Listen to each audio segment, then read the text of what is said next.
Now let's take a minute to appreciate the beauty of the rectus abdominis, or what we know as the six-pack muscle, which ironically, most people have eight different blocks, which I'll talk about in a minute. And you've probably heard me mention multiple times that even though sometimes you can't see it on people because they might have inches of fat covering it up, everybody really does have a six-pack muscle. But again, let's take a look at some of the components here.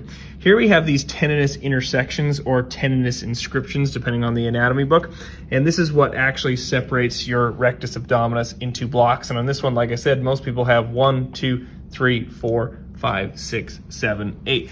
It's just a little bit harder to see these lower blocks because we tend to pack on a little bit more adipose tissue down here, so it takes more work of fat loss to see these lower blocks.